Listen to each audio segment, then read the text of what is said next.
story was amazing. You guys have to do everything you can to get him elected. Him and Doug and Kina. Let's go.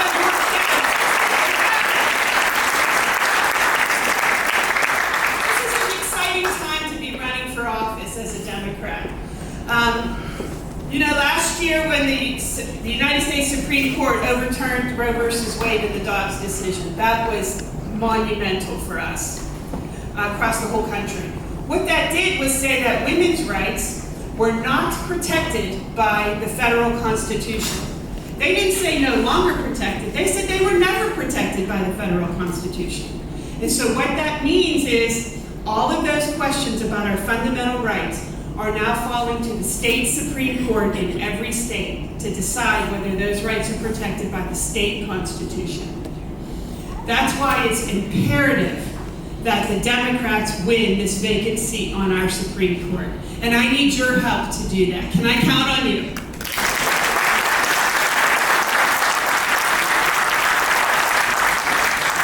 As you know, right now we have a 4-2 majority on that court.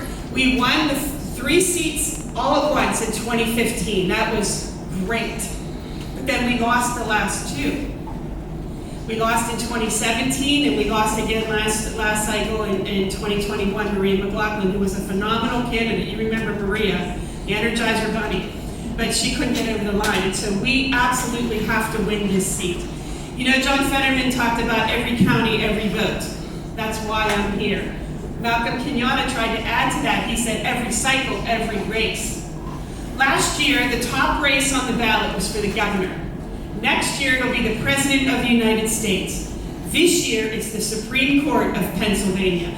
That's how important this role is. And that's why we need to get everybody out to vote for this important race. Let me tell you a little bit about why I think I'm the most qualified candidate for this office.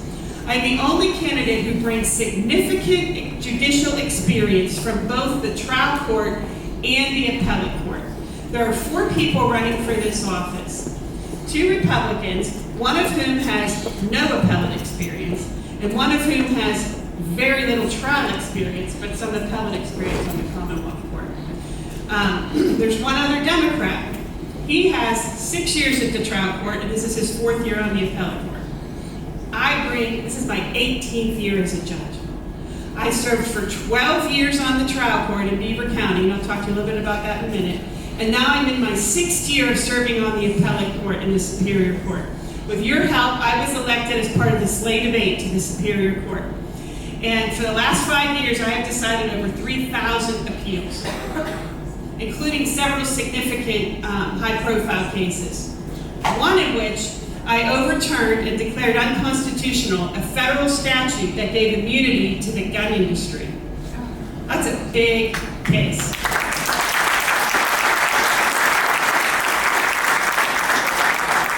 In 2005, Congress said that the gun industry got special immunity from products liability actions, and you couldn't sue them if their products were defective. And they did that under the Commerce Clause. And I took another look at that when it came before me from a young man who was killed in Westmoreland County by his friend, took the magazine out, thought it was unloaded, and killed his friend. And so, my mic went out. Can you hear me? Yeah. Okay, so I said that statute was unconstitutional, and those parents should be able to sue that gun industry.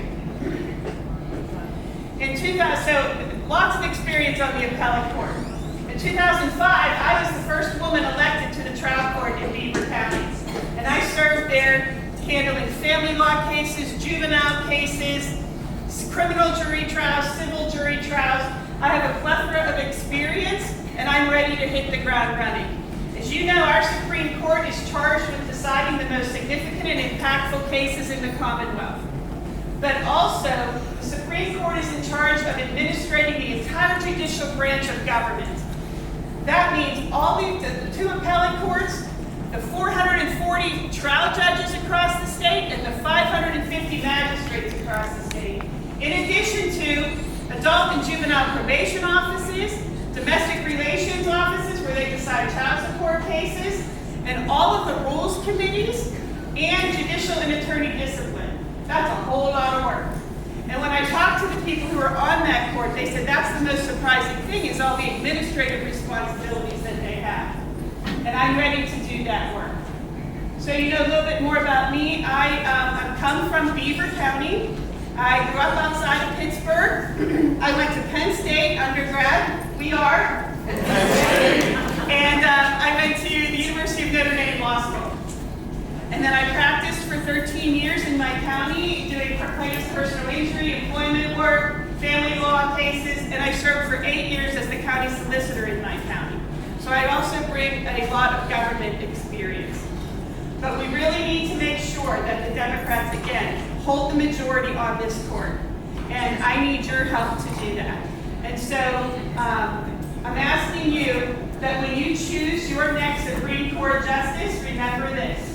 Judge Debbie, she's ready.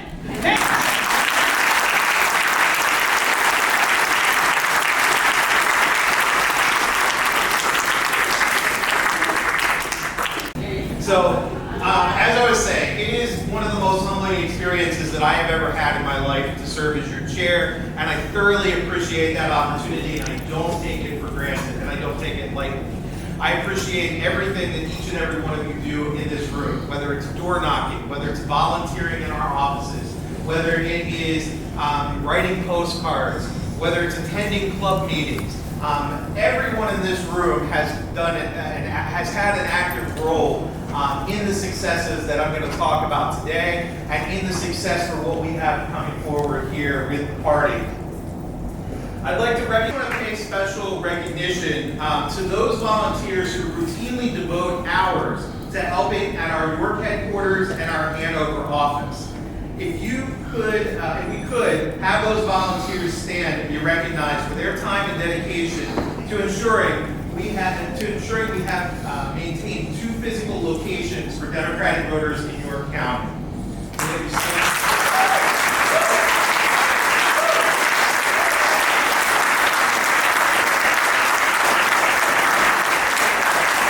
To the volunteers who have helped with this growth and coordination, your efforts are seeing rewards.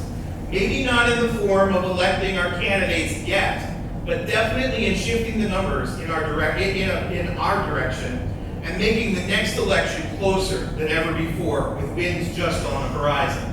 We need to make sure we put every effort into electing our statewide slate of judicial candidates this year. Here in York County, we need to make sure both Doug Hoke and Keena Minifield are elected. I'm going to tell you, and keep in mind, I started volunteering when I was 5. I've been involved with the party for nearly 2 decades now, and I've never seen candidates in every state house district before. We came close a few years ago. We had 6 of 7. But we have the potential next year to run 7 of 7 and potentially knock out some of these Republican incumbents, especially these far-right Republican incumbents that are on the ballot. We need to focus on growing our support in the city and in the suburban York areas and in all areas of York County. We need to continue to support our candidates in every race. This is not an easy effort. It'll take the work of everyone in this room and then probably quadruple, multiply that times 100, whatever example you want to give. It's going to take a lot of effort. We need to show, not through pandering and words, but through actions, that we are here for underserved communities and underrepresented individuals. We need to show that we are here to protect our children from the #1 killer of children, firearms, and not from sharing diversity, equity, and inclusion with them. We need to show we don't believe all police are evil, but for those that are, they need to be rooted out, removed, and held accountable for their actions. We need to show that we believe in the Constitution of the United States as a living and evolving document, not as one to be used as a shield when you are clearly in the wrong. We need to show everyday York Countyans that our candidates are not here for division.